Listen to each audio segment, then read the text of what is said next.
আমার একটু আদর করে কাছে ডাকা যায় না? যাবে না কেন? যারা নিজেদের খাবার নিজেরা জোগাড় করতে পারে না ওদেরকে তো ডেকে খাওয়ানোই যায়। আপনি কি কোনোভাবে আমাকে কুত্তে মনে করতেছেন? বাহ, আপনি তো খুব বুদ্ধিমান, অল্পতেই ধরে ফেলেছেন। তার মানে আমার কথাই ঠিক, আপনারা নিজেদের খাবার নিজেরা জোগাড় করতে পারেন। দেখছো সাহস করতে পারো? এখন যদি দুইজনে মিললা আপনার একটু হালকা পাতলা খাতির করি। এই তোমরা এখানে? আমি তো খুঁজে খুঁজে অস্থির। হা করে আসো কেন? ওঠো ওঠো, রিক্সা ওঠো। আমি কেন রিক্সায় উঠবো? ও হেঁটে যাবা? তাহলে চলো হেঁটে যাই। ভাই ডাকছেন, দেরি হলে কিন্তু তার মাথা গরম হয়ে যাবে। আসো আসো।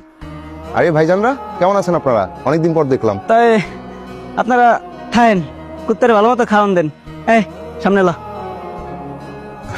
ভয় পাওয়ার কিছু নেই। আপনার বাসা কোন দিকে? চলুন এগিয়ে দিই। আপনি কে? এরপর জিজ্ঞেস করবেন কেন এমন করলাম। আমি মানুষ, এই ভকারিগুলোর হাত থেকে আপনাকে নিরাপদ। আমার একটু আদর করে কাছে ডাকা যায় না? যাবে না কেন? যারা নিজেদের খাবার নিজেরা জোগাড় করতে পারে না ওদেরকে তো ডেকে খাওয়ানোই যায়। আপনি কি কোনোভাবে আমাকে কুত্তে মনে করতেছেন? বাহ, আপনি তো খুব বুদ্ধিমান, অল্পতেই ধরে ফেলেছেন। তার মানে আমার কথাই ঠিক, আপনারা নিজেদের খাবার নিজেরা জোগাড় করতে পারেন। দেখছো সাহস করতে পারো? এখন যদি দুইজনে মিললা আপনার একটু হালকা পাতলা খাতির করি। এই তোমরা এখানে? আমি তো খুঁজে খুঁজে অস্থির। হা করে